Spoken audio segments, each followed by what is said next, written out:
मित्रों, हम इस बात की चिंता क्यों करें कि लोग हमारे बारे में क्या सोचते हैं और इसे कैसे रोकें।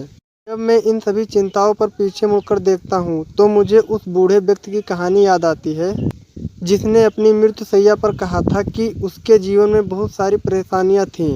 जब मैं बुरा महसूस करता हूँ तो अक्सर खुद के साथ एक छोटा सा खेल खेलता हूँ।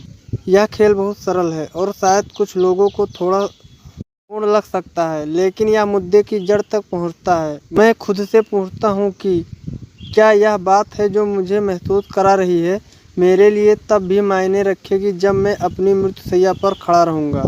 99% मामलों में इसका जवाब नहीं होता है। जब हम अपनी मृत्यु के बारे में सोच रहे होते हैं तो हमारे लिए जो चीज़ें मायने रखती हैं वो वास्तव में महत्वपूर्ण होती हैं। मित्रों, क्या मैंने पर्याप्त प्रेम किया और क्या मैंने वो सभी चीज़ों को जो करना चाहता था अपनी मृत्युशैया पर? किसी ने कभी यह नहीं कहा। मित्रों, काश मैं नौकरी के रसात्मक के दौरान अपने शब्दों को ठीक से नहीं बोला। मुझे आश्चर्य है कि जब मैं 22 साल का था तो उस पार्टी में किसी ने मेरी तारीफ क्यों नहीं की। हम अपना बहुत सारा समय उन चीज़ों के बारे में चिंता करने में बिताते हैं जो बाद में हमारे लिए मायने नहीं रखती। आप सोच रहे होंगे, लेकिन अब यह मेरे लिए मायने रखता है और यह मायने रखता है, लेकिन इसके दो कारण हैं कि ऐसा क्यों नहीं होना चाहिए। पहला, एक चिंता का कारण उल्टा अक्सर करता है और दूसरा, यह एक दूसरे लोगों के बारे में क्या सोचते हैं इसकी चिंता करना आपके लिए फ़ायदेमंद नहीं है। चिंता करना अपनी ऊर्जा का उपयोग करने का सबसे अव्यावहारिक तरीका। मित्रों, ऐसा कभी नहीं हुआ कि यह चिंता करने से कोई आपको पसंद करेगा, आपको नौकरी देगा या आपका जीवन साथी बनना चाहेगा। आपको वह मिल जाएगा जो आप चाहते हो। इससे केवल आपकी समस्याएं हल नहीं होती, बल्कि इससे आमतौर पर आप चिंता और तनाव बढ़ता है। जब चीज़ें हमारे नियंत्रण से बाहर होती हैं, तो जैसे कि जब हम पहली बार लोगों से मिलते हैं तो चिंता होने लगती है। मित्रों, हमारा दिमाग नकारात्मकता के लिए तैयार है, एक विकासवादी उपकरण जो हमें सुरक्षित रखने के लिए डिज़ाइन किया गया है। लेकिन आज यह प्रक्रिया हमारे काम नहीं आ रही है। हम आज रात के लिए कार्यक्रम में उन भालुओं और से मिल रहे हैं जो हमारे मार सकते हैं, लेकिन हमारे शरीर का इस तरह प्रक्रिया कर रहे हैं जैसे कि हम भालुओं से मिल रहे हों। जिस प्रकार कोई भी चीज़ हमारे लिए उपयोगी नहीं होती, उसी प्रकार चिंता भी हमें संकेत दे सकती है कि हम अपने अंदर की गहराई से उलझने की आवश्यकता है। दूसरे लोग आपके बारे में क्या सोचते हैं, इसकी चिंता करना इस बात का मुख्य संकेत है कि आप दूसरे की स्वीकृति के बिना संपूर्ण महसूस नहीं करते हैं। आप अपने आप से बाहर कुछ ऐसा ढूंढ रहे हैं जिसे सिर्फ आप ही भर सकते हैं। किसी बाहरी स्रोत से मिलने वाली संस्कृति आप कभी भी संपूर्ण महसूस नहीं करवा पाएगी। आपको यह एक बार मिलेगा और आपको इसकी बार बार ज़रूरत पड़ेगी। यह एक ऐसी व्यासनी चक्र है जो आपको खुद से दूर कर देता है। मुझे याद है जब मैं 20 की उम्र में ट्रेंडिंग शुरू की थी, बहुत घबराए हुए थे क्योंकि जिसके साथ बाहर जा रहा था उस पर अच्छा प्रभाव डालना चाहता था कि आकर्षक देखने की इतनी केंद्रित थी कि मैंने यह भी नहीं सोचा कि मैं उसे पसंद करता हूँ या नहीं। सरल शब्दों में कहे तो शक्तिहीनता है। हम स्वयं को तब कमज़ोर बना लेते हैं जब हम इस बात से अधिक चिंतित हो जाते हैं कि दूसरे लोग हमारे बारे में क्या सोचते हैं, बजाय इसके कि हम स्वयं के बारे में क्या सोचते हैं। तो में अपने आप संतुष्ट होते हैं तो आप इस बात का चिंता करना बंद कर देते हैं कि दूसरे लोग आपको पसंद करते हैं या नहीं। आप अपने मन के द्वारा निर्मित आदर्श के पीछे करने के बजाय अपने लिए जीवन के हकदार हैं। आप यह जानने के हकदार हैं कि आप वास्तव में कौन हैं और उस अद्भुत व्यक्ति की दुनिया को दिखाएं। आप अपने आसपास के ऐसे लोगों को रखने के हकदार हैं जो आपसे प्यार करते हैं, आपकी प्रशंसा करते हैं कि आप जो बनने की कोशिश कर रहे हो उसके लिए। ऐसे दो तकनीकों के जिन्होंने न चिंता किया को काम किया कि दूसरे मेरे बारे में क्या सोचते हैं। पहली, मेरी सांस लेने की प्रक्रिया एक शक्तिशाली संक्रामक संध्यान से तत्सृष्ट मेरे गहरे आत्म से जुड़ाव और वास्तव में हल्कापन देता है। दूसरा, माइंडफुलनेस अपने विचारों के प्रति सेहत से गैर निर्णय होने का कार्य। एक बार जब मैं अपनी विचार प्रक्रिया के बारे में जागरूक हो जाता हूँ तो मुझे सक्रिय रूप से अपना ध्यान किसी ऐसी चीज़ पर केंद्रित करने पर काम करता हूँ जो मेरे लिए उपयोगी हो। हाल ही में मेरा एक ब्रेकअप हुआ। यह बहुत चौंकाने वाला था क्योंकि जिस व्यक्ति को मैं डेट कर रही थी उसने मुझे एक विश्वास दिलाया था कि वह मेरे प्रति संपूर्ण और हम साथ मिलकर अपने भविष्य की योजना बना रहे हैं। बिना किसी चेतावनी के उसने फैसला किया कि ऐसा नहीं चाहता। बेशक जब हम किसी ऐसे व्यक्ति को खो देते हैं जिसे हम बहुत प्यार करते हैं तो वह स्वाभाविक शोक प्रक्रिया होती है, लेकिन मेरी चुनौती का एक हिस्सा यह है कि अब वह मेरे बारे में क्या सोचता है उसे जाने देना। मेरे मन में यह एक विचार आया कि अब वह मुझे पहले जैसा सम्मान नहीं देता है और इसे हताश हो जाएगा। इन पलों में खुद को कमज़ोर कर रही हूँ। मैं अपने बारे में उसके विचारों को महत्व दे रही हूँ जबकि उन्हें महत्व नहीं देना चाहिए। ऐसा नहीं कि हम इस बात की परवाह नहीं करनी चाहिए कि लोग हमारे बारे में क्या सोचते हैं, लेकिन हमें सबसे पहले इस बात की परवाह करनी चाहिए कि हम अपने बारे में क्या सोचते हैं। इसलिए इन पलों में खुद को पूछता हूँ कि मैं कौन हूँ और अपना ध्यान वही लगाता हूँ। यदि वह अब मुझे अद्भुत नहीं मानता तो कोई बात नहीं, क्योंकि जानता हूँ कि मैं अद्भुत हूँ। हम अक्सर खुद को कमज़ोर कर देते हैं। हमारी सोच में एक छोटा सा बदलाव है हमें सच्चाई से जोड़ सकता है। जब आप खुद को इस बात की चिंतित पाते हैं तो कोई आपके बारे में क्या सोचता है, अपना ध्यान वापस खुद पर केंद्रित करें। अगर आप सोच रहे हैं कि मुझे उम्मीद है कि वह मुझे एक मूर्ख नहीं समझेगी, खुद से पूछें क्या आप एक मूर्ख हो?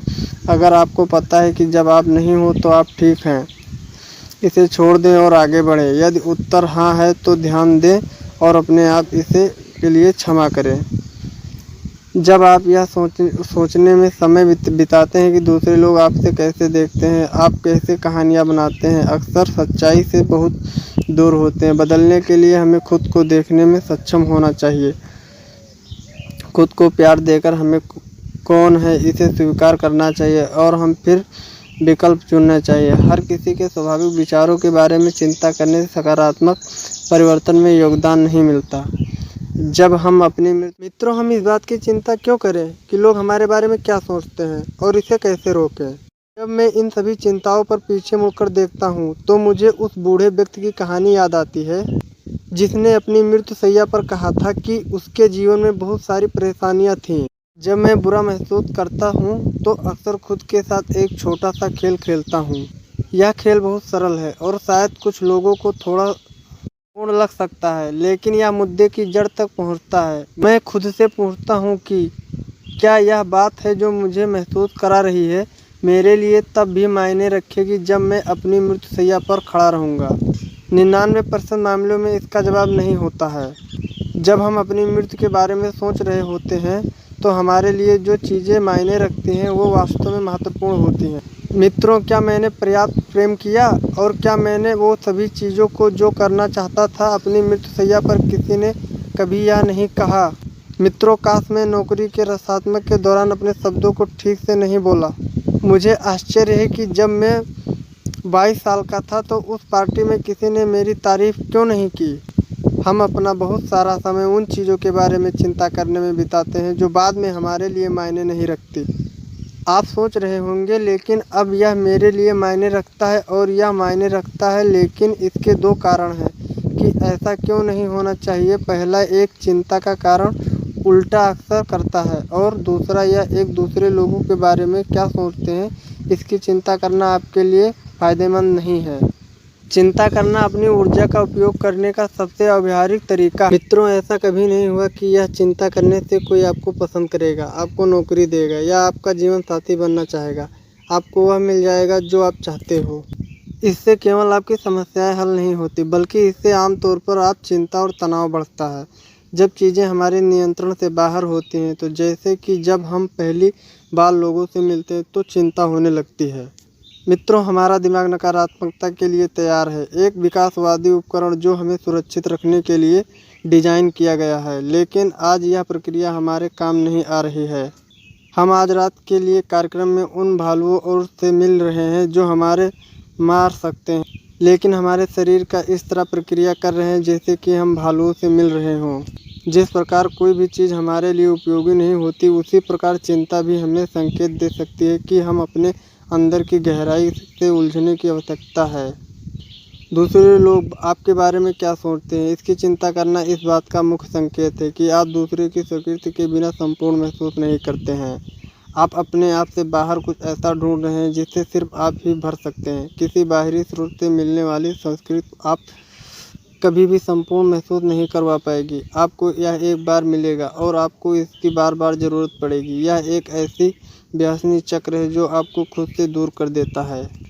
मुझे याद है जब मैं 20 की उम्र में ट्रेंडिंग शुरू की थी, बहुत घबराए हुए थे क्योंकि जिसके साथ बाहर जा रहा था उस पर अच्छा प्रभाव डालना चाहता था कि आकर्षक देखने की इतनी केंद्रित थी कि मैंने यह भी नहीं सोचा कि मैं उसे पसंद करता हूँ या नहीं। सरल शब्दों में कहे तो शक्तिहीनता है। हम स्वयं को तब कमज़ोर बना लेते हैं जब हम इस बात से अधिक चिंतित हो जाते हैं कि दूसरे लोग हमारे बारे में क्या सोचते हैं, बजाय इसके कि हम स्वयं के बारे में क्या सोचते हैं। तो में अपने आप संतुष्ट होते हैं तो आप इस बात का चिंता करना बंद कर देते हैं कि दूसरे लोग आपको पसंद करते हैं या नहीं। आप अपने मन के द्वारा निर्मित आदर्श के पीछे करने के बजाय अपने लिए जीवन के हकदार हैं। आप यह जानने के हकदार हैं कि आप वास्तव में कौन हैं और उस अद्भुत व्यक्ति की दुनिया को दिखाएं। आप अपने आसपास के ऐसे लोगों को रखने के हकदार हैं जो आपसे प्यार करते हैं, आपकी प्रशंसा करते हैं कि आप जो बनने की कोशिश कर रहे हो उसके लिए। ऐसे दो तकनीकों के जिन्होंने न चिंता किया को काम किया कि दूसरे मेरे बारे में क्या सोचते हैं। पहली मेरी सांस लेने की प्रक्रिया एक शक्तिशाली संक्राय संध्यान से स्पष्ट मेरे गहरे आत्म से जुड़ाव और वास्तव में हल्कापन देता है। दूसरा माइंडफुलनेस, अपने विचारों के प्रति सेहत से गैर निर्णय होने का कार्य। एक बार जब मैं अपनी विचार प्रक्रिया के बारे में जागरूक हो जाता हूँ तो मुझे सक्रिय रूप से अपना ध्यान किसी ऐसी चीज़ पर केंद्रित करने पर काम करता हूँ जो मेरे लिए उपयोगी हो। हाल ही में मेरा एक ब्रेकअप हुआ। यह बहुत चौंकाने वाला था क्योंकि जिस व्यक्ति को मैं डेट कर रही थी उसने मुझे एक विश्वास दिलाया था कि वह मेरे प्रति संपूर्ण थे और हम साथ मिलकर अपने भविष्य की योजना बना रहे हैं। बिना किसी चेतावनी के उसने फैसला किया कि ऐसा नहीं चाहता। बेशक जब हम किसी ऐसे व्यक्ति को खो देते हैं जिसे हम बहुत प्यार करते हैं तो वह स्वाभाविक शोक प्रक्रिया होती है, लेकिन मेरी चुनौती का एक हिस्सा यह है कि अब वह मेरे बारे में क्या सोचता है उसे जाने देना। मेरे मन में यह एक विचार आया कि अब वह मुझे पहले जैसा सम्मान नहीं देता है और इसे हताश हो जाएगा। इन पलों में खुद को कमज़ोर कर रही हूँ। मैं अपने बारे में उसके विचारों को महत्व दे रही हूँ जबकि उन्हें महत्व नहीं देना चाहिए। ऐसा नहीं कि हम इस बात की परवाह नहीं करनी चाहिए कि लोग हमारे बारे में क्या सोचते हैं, लेकिन हमें सबसे पहले इस बात की परवाह करनी चाहिए कि हम अपने बारे में क्या सोचते हैं। इसलिए इन पलों में खुद को पूछता हूँ कि मैं कौन हूँ और अपना ध्यान वही लगाता हूँ। यदि वह अब मुझे अद्भुत नहीं मानता तो कोई बात नहीं, क्योंकि जानता हूँ कि मैं अद्भुत हूँ। हम अक्सर खुद को कमज़ोर कर देते हैं। हमारी सोच में एक छोटा सा बदलाव है हमें सच्चाई से जोड़ सकता है। जब आप खुद को इस बात की चिंतित पाते हैं तो कोई आपके बारे में क्या सोचता है, अपना ध्यान वापस खुद पर केंद्रित करें। अगर आप सोच रहे हैं कि मुझे उम्मीद है कि वह मुझे एक मूर्ख नहीं समझेगी, खुद से पूछें क्या आप एक मूर्ख हो। अगर आपको पता है कि जब आप नहीं हो तो आप ठीक हैं, इसे छोड़ दें और आगे बढ़ें। यदि उत्तर हाँ है तो ध्यान दें और अपने आप इसे के लिए क्षमा करें। जब आप यह सोचने में समय बिताते हैं कि दूसरे लोग आपसे कैसे देखते हैं, आप कैसे कहानियाँ बनाते हैं, अक्सर सच्चाई से बहुत दूर होते हैं। बदलने के लिए हमें खुद को देखने में सक्षम होना चाहिए। खुद को प्यार देकर हमें कौन है इसे स्वीकार करना चाहिए और हम फिर विकल्प चुनना चाहिए। हर किसी के स्वाभाविक विचारों के बारे में चिंता करने से सकारात्मक परिवर्तन में योगदान नहीं मिलता। जब हम अपनी मृत शैया